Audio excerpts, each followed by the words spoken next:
সাগররুনি হত্যা মামলার তদন্ত এক যুগেও কেন শেষ হলো না, সেই প্রশ্ন আপনারা আপনাদের মাধ্যমে তুলে ধরবেন। জনগণ আপনাদের কাছ থেকে আয়নাঘর নিয়ে অনুসন্ধানী রিপোর্ট দেখতে চায়। হাসিনা দেশটাকে লুটেরার রাষ্ট্রে পরিণত করেছিল। জনগণ দুর্নীতির সেই সব চিত্র প্রতিদিন আপনাদের সংবাদপত্রে, গণমাধ্যমগুলোতে দেখতে চায়। গণহত্যাকারী খনি হাসিনা প্রতিবার কিভাবে জনগণের ভোটকে ডাকাতি করে নিয়ে গিয়েছিল, গণমাধ্যমে প্রতিদিন সেই সব চিত্র তুলে ধরে বিশেষ অনুষ্ঠান প্রচারের আহ্বান জানাই আপনাদেরকে। গণমাধ্যমে হাসিনার অপকর্ম ফ্রেমবন্দি থাকলে ভবিষ্যতে আর কেউ হাসিনার মতন ভোট ডাকাতি, গণহত্যায় লিপ্ত হতে সাহস করবে না। গণহত্যাকারী হাসিনা সারা দেশের সংবাদপত্রের স্বাধীনতা কেড়ে নিয়েছিল। সংবাদপত্রের স্বাধীনতা হরণকারী হাসিনা পালিয়েছে জনগণের অভ্যুত্থানে। জনগণের প্রত্যাশা, আপনারা আপনাদের যার যার সংবাদপত্রে নির্ভয়ে এই শব্দটি লিখবেন, হাসিনা পালিয়েছে। হাসিনা পালিয়েছে শব্দটির পরিবর্তে কোনো গণমাধ্যম যদি ভিন্ন শব্দ প্রয়োগের অপকৌশল নেন, সেটি জনগণের কাছে আপনাদের বিবেকের স্বাধীনতাকেই প্রশ্নবিদ্ধ করবে। আপনাদের প্রতি আমার বিনীত আহ্বান, গত 15 বছরে যেই সকল পরিবারের মানুষগুলো গুম, খুন, অপহরণের শিকার হয়েছেন, ছাত্র জনতার বিপ্লবে হাজারো মানুষ যারা শহীদ হয়েছেন, আহত হয়েছেন, তাদের এবং তাদের পরিবারের দুঃখ দুর্দশার কথাগুলো আপনারা আপনাদের সংবাদ মাধ্যমে তুলে ধরবেন।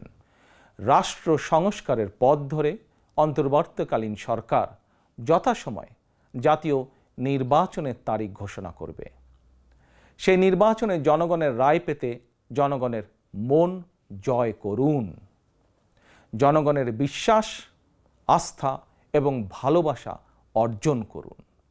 জনগণের সুখে দুঃখে জনগণের সঙ্গে থাকুন, পাশে থাকুন, জনগণকে সঙ্গে রাখুন।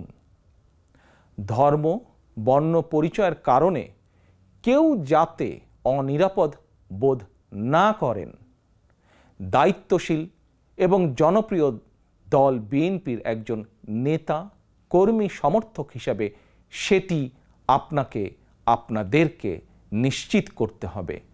গণ অভ্যুত্থানে যারা হতাহত হয়েছেন তাদের তালিকা তৈরি করে প্রয়োজনীয় সহায়তার লক্ষ্যে অন্তর্বর্তীকালীন সরকার ইতিমধ্যেই নানা উদ্যোগ গ্রহণ করেছেন। এটি অবশ্যই একটি ইতিবাচক পদক্ষেপ।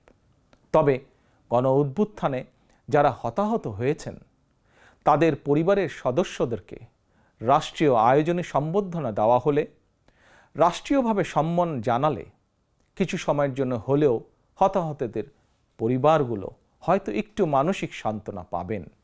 এ ধরনের উদ্যোগ গণ অভ্যুত্থানে চেতনাকে আরও শানিত করবে বলে আমার বিশ্বাস। একই সঙ্গে প্রতি বছর 5ই আগস্টকে রাষ্ট্রীয় উদ্যোগে জাতীয় জীবনে একটি বিশেষ দিবস হিসাবে পালন করার বিষয়টিও বিবেচনা করা দরকার বলে সমাজের বিভিন্ন শ্রেণী পেশার মানুষ বিশ্বাস করেন। আমি এ প্রসঙ্গে আরও একটি বিষয় সরকারের দৃষ্টি আকর্ষণ করতে চাই। 2018 সালেও সারা দেশে কোটা সংস্কার আন্দোলন হয়েছিল। সেই সময়েও আন্দোলনকারীরা রাষ্ট্রীয় প্রতারণার শিকার হয়েছিলেন। গণহত্যাকারী হাসিনা আন্দোলনকারীদেরকে সেই সময়েও নির্মমভাবে দমন করতে চেয়েছিল, দমন করেছিল। এমনকি খনি হাসিনা সেই সময়ে আহতদেরকে চিকিৎসার সুযোগ পর্যন্ত দেয়নি। সুতরাং দেরিতে হলেও 2018 সালের হতাহত কোটা সংস্কার আন্দোলনকারীদের বর্তমানে রাষ্ট্র কিভাবে সহায়তা করতে পারে সেটিও বিবেচনায় নেওয়া দরকার বলে আমি মনে করি। আমি বিশ্বাস করি তারুণ্যের শক্তি, তারুণ্যের আকাঙ্ক্ষাকে উপেক্ষা করে কখনোই একটি রাষ্ট্র ও সরকার অভীষ্ট লক্ষ্যে পৌঁছতে পারে না। প্রিয় দেশবাসী, এবার আমি বিশেষ করে প্রিন্ট এবং ইলেকট্রনিক মিডিয়ার সংশ্লিষ্টদের দৃষ্টি আকর্ষণ করে দুটি কথা বলতে চাই। দেশে যখন মত প্রকাশের স্বাধীনতা রুদ্ধ করে দেওয়া হয়েছিল, প্রবাসীদের মধ্যে একদল সাহসী মুখ প্রবাস থেকেই জনগণের সামনে হাসিনার দুঃশাসনের ইতিবৃত্ত তুলে ধরে গণ আন্দোলনে সামিল থেকেছেন। প্রবাসে থেকেই হাসিনা পতনের আন্দোলনের সঙ্গে একত্বতা প্রকাশ করতে গিয়ে কোনো কোনো প্রবাসী বাংলাদেশিকে প্রবাসে জেল জুলুম সইতে হয়েছে বা এখনো হচ্ছে। প্রবাসীদের অবদানকে কৃতজ্ঞতার সঙ্গে স্মরণ করে আমার আহ্বান, ছাত্র জনতার কাঙ্ক্ষিত একটি বৈষম্যহীন গণতান্ত্রিক বাংলাদেশ নির্মাণে অতীতের মতন ভবিষ্যতেও সংশ্লিষ্ট দেশের আইন মেনে সাধ্য মতন আপনারা আপনাদের যার যার অবস্থান থেকে ভূমিকা অব্যাহত রাখবেন। বাংলাদেশের পক্ষে শক্তির কাছে, গণতান্ত্রিক শক্তির কাছে আমার বিনীত আহ্বান, আপনারা পরাজিত অপশক্তির পাতা ফাঁদে পা দেবেন না। ছাত্র জনতার গণ অভ্যুত্থানকে চূড়ান্ত সফলতায় নিতে হলে কেউ দখলদারিত্বে লিপ্ত হবেন না, দখলদারিত্বে সহায়তা করবেন না, কেউ দয়া করে দুর্বলের উপর আঘাত হানবেন না, কেউ দয়া করে নিজেদের হাতে আইন তুলে নিবেন না। প্রতিশোধ প্রতিহিংসা নয়, আসুন কার্যকর রাষ্ট্র সংস্কার নিশ্চিত করতে তারুণ্যের কাঙ্ক্ষিত একটি বৈষম্যহীন গণতান্ত্রিক রাষ্ট্র নির্মাণ করতে আমরা প্রত্যেকেই যিনি যার অবস্থান থেকে আরও দায়িত্বশীলতার পরিচয় দেই।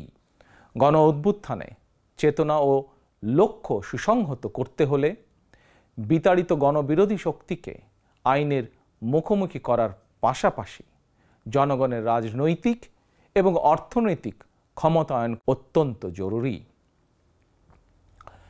জনগণের রাজনৈতিক ক্ষমতায়নের প্রধান হাতিয়ার হচ্ছে প্রতিটি নাগরিকের ভোট প্রয়োগের অধিকারকে নিশ্চিত করা যে কোনো মূল্যে। প্রিয় দেশবাসী, ক্ষমতার পরিবর্তন মানেই আমার কাছে শুধু রাষ্ট্র ক্ষমতার হাতবোতল নয়। ক্ষমতার পরিবর্তন মানে রাষ্ট্র এবং রাজনীতির গুণগত পরিবর্তন। জনগণের রাজনৈতিক এবং অর্থনৈতিক ক্ষমতায়ন নিশ্চিত করা না গেলে রাষ্ট্র এবং রাজনীতির কাঙ্ক্ষিত গুণগত পরিবর্তন সম্ভব নয়।